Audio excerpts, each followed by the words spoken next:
So, in return for the gift you are giving to us in allowing us to experience each and every one of you in this way, I ask in return, how may we be of service to you now with your questions and dialogue? Proceed how you wish. Yes, that's good. Hello, Bashar. And to you, good day. I have two questions. Oh, all right. The first question stems around my upbringing about the Bible. Your upbringing about the Bible. Yes. All right, well, speak up clearly so that everyone can hear what you have to share. All right, my first question is expand more on the idea of Adam and Eve, and were a lot of the stories in the Bible just kind of made up stories?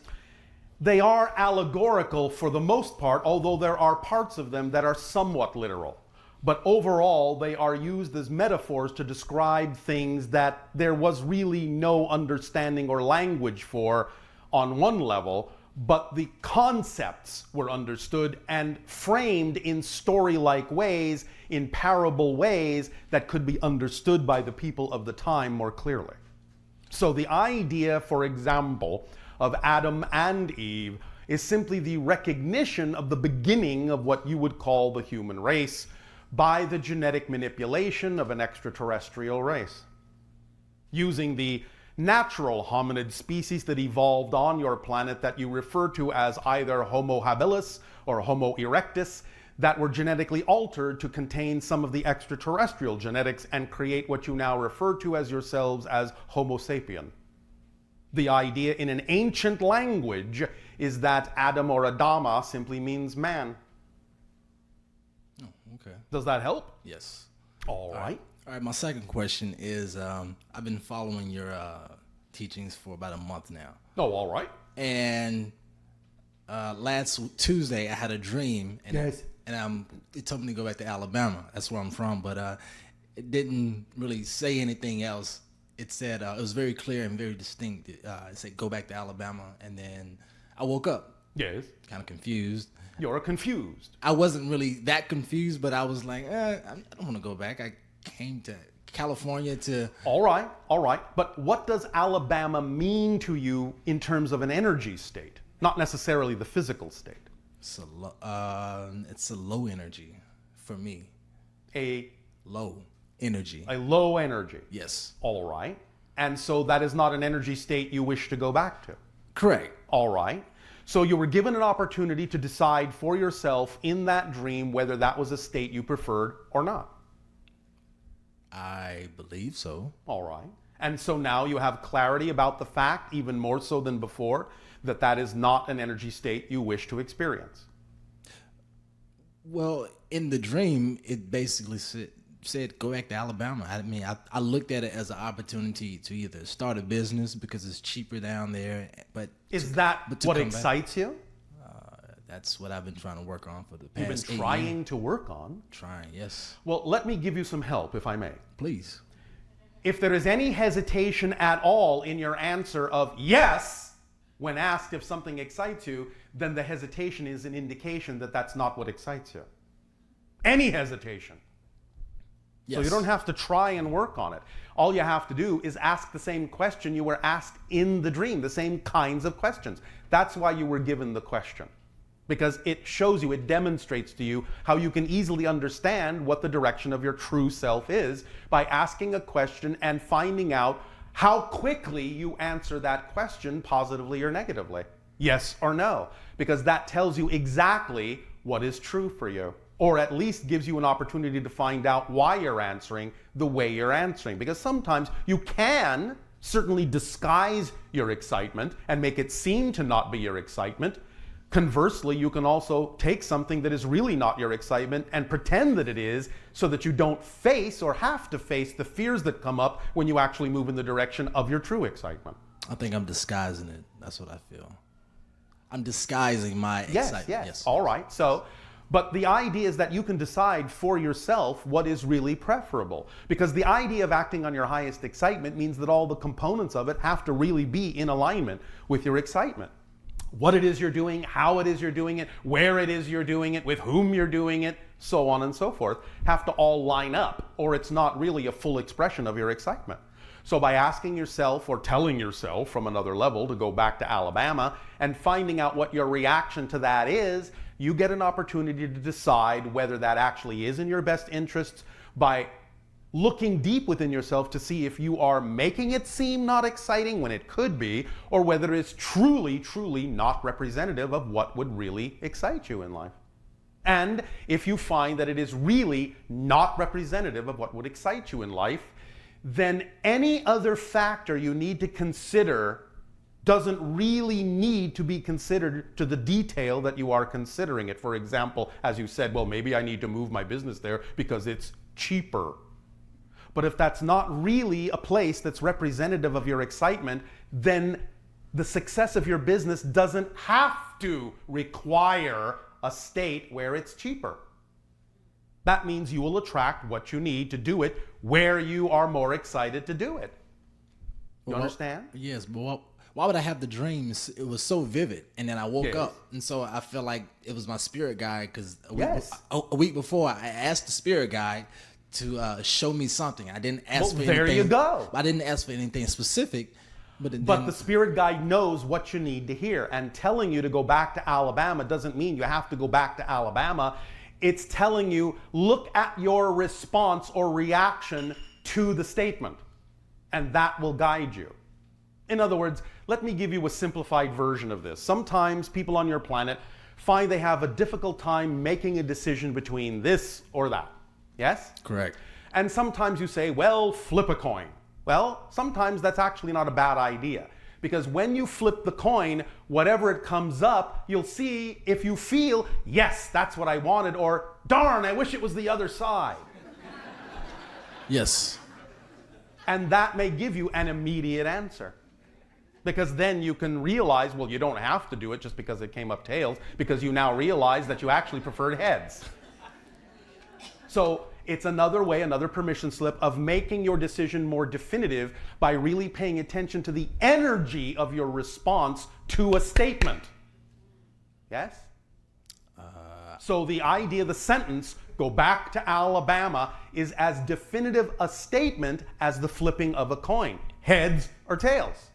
So don't take the dream literally. So take it for the literalness of the energy you experienced within yourself in response to the statement. Okay. Because the things that excite you don't necessarily have to come to fruition in the way that you think. So never pay attention to what something appears to be on the surface, even that sentence. There is an underlying reason why the sentence is there, and you will understand the underlying reason when you pay attention to your response to it, not to the sentence itself.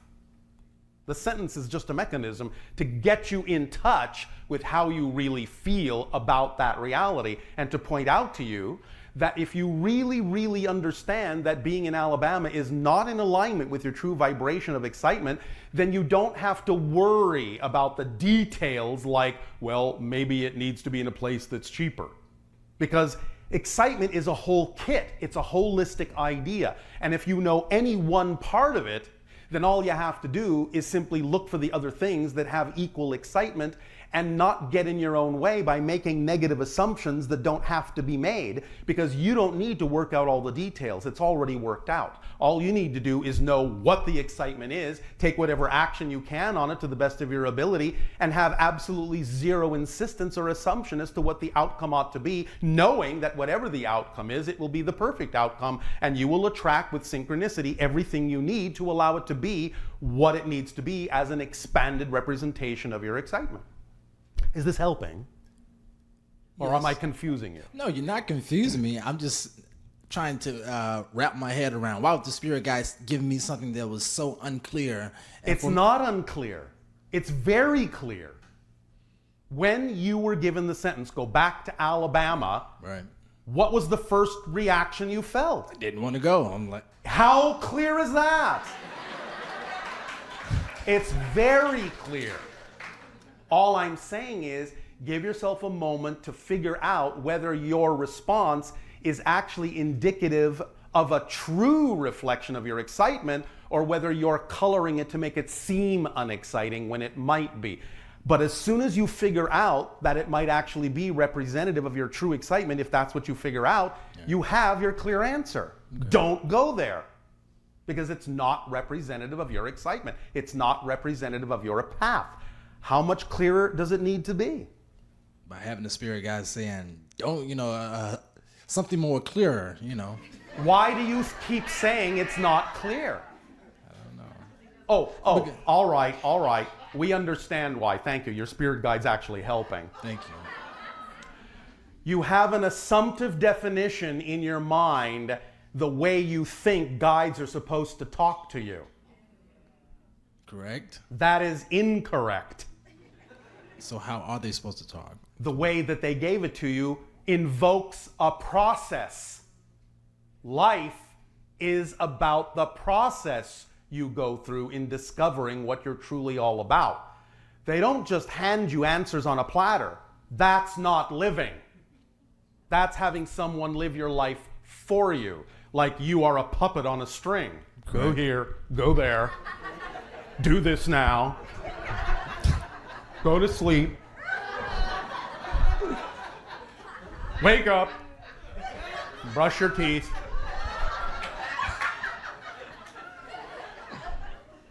So the idea is that a guide does their job best when they allow you to be your own best guide, because that's what they're training you to do. That's why they are a guide, not a do-it-all-for-you person.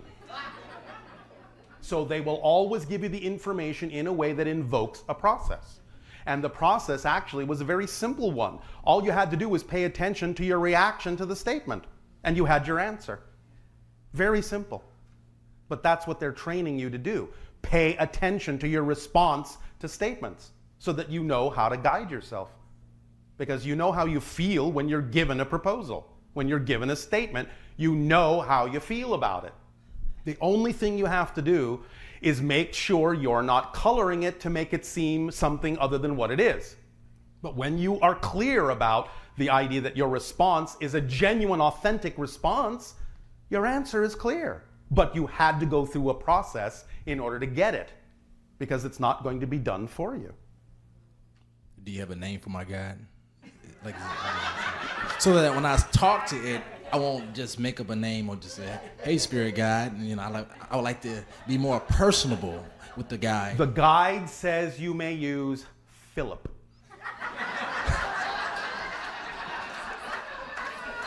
Okay, I'll use Philip. Okay. Does that work for you? Yes. All right. If in another dream the guide gives you another name, then you can use that too, or you can stick with Philip. It's up to you. All right. Does this help you? Yes. Is there something else? Not at this moment. All right, then thank you. Thank you.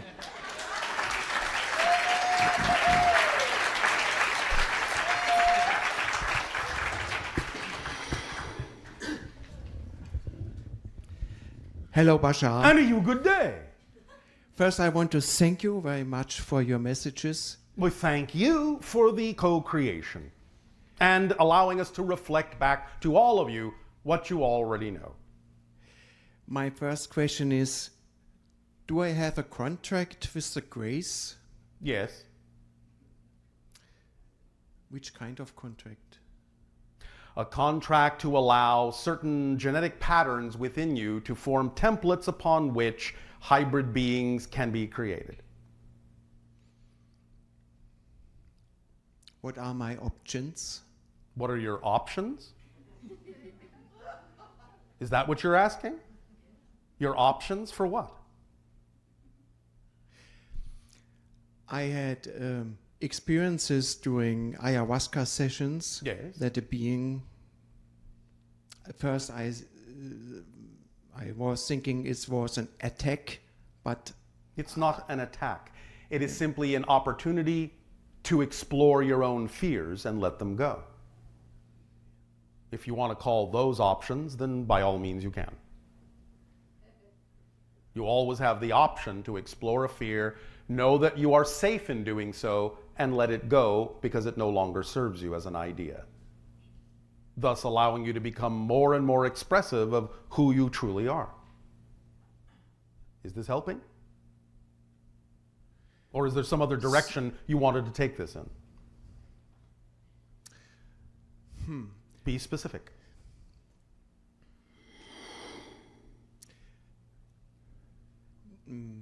My question is, do I have responsibility to them, or You have responsibility to everyone, but you're never responsible for anyone.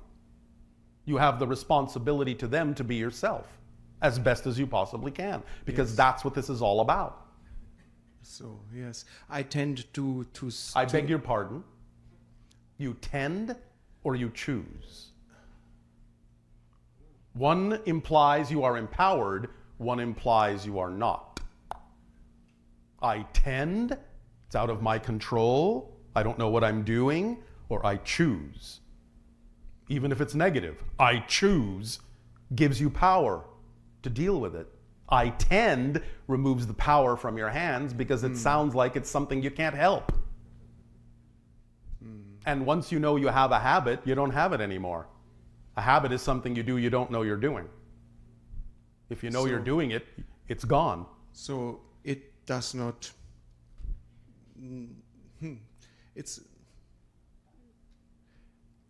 It makes no difference What makes no difference?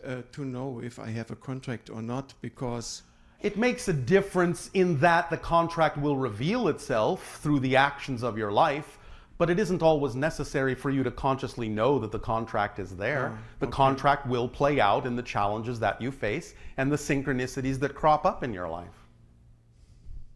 You'll know it eventually. Maybe you don't need to know it until the end of your life. okay, Yes? just follow my highest excitement. That's the complete kit that will give you every bit of information you need to live your life as fully as you possibly can. It really is a complete kit. Nothing is left out. Nothing. Is this helping? Yes. All right. Yes, thank you. Anything else? Yes, I have tinnitus since more than 30 years, and it's becoming over the years stronger and stronger. I tried several natural ways to get rid of it. Get rid of what? Tinnitus, so this sound in my ear, Tinnitus. or tinnitus. All right. And maybe you have, I want to ask you if you have a hint or an idea what I can do or what I can change. Leave your email with the people that run this organization and information will be sent to you. All right? Okay. Yes, thank you. Thank you. Something else? Yes. I was wondering, is the universe, does the universe have a fractal structure? Yes. Yeah, that's Your universe does. our universe. Yes, but not all of them do, but yours does, and many do. Okay. So I can find a whole new universe in one aspect of this Yes. fractal. Yes. And That is usually the way it is laid out when fractals are involved, yes. yeah. But there are other ways in which universes can express themselves. Okay, thank you. Yes. Um, Is that it? I have. I'm a medical journalist and I do research. Is that exciting to you? Yes. Oh, all right. Do Just research. checking. Yeah. And my highest excitement is to find out what my highest excitement is. Good luck with that. Yeah. You'll be looking for a long time. And When we talk about the idea of acting on your highest excitement, we don't mean it has to come in the form of a career or a project long term. We simply mean at any given moment you have a number of options available to you of things that you can take action on in your life, and all you need to do is act on the one at any given moment that has more excitement than any other, and you'll be doing the same thing. If it ultimately turns into something that you could call a career or a job or a project, that's fine, because One expression of excitement is connected to all other expressions of excitement. That's part of the kit. But you don't have to start that way. You can start with baby steps and just keep acting on what's most exciting that's right in front of your face. Yes, I do. All right. Well, then you don't have to go looking for what your excitement is, because you're doing what is your highest excitement every moment. Yes. By simply making those choices. Yes, and I'm open to, for changes or new ideas or new ways to live my excitement. All right. Good for you. Yes. Will that do? Will my- that do? Okay, thank you very much. Thank you.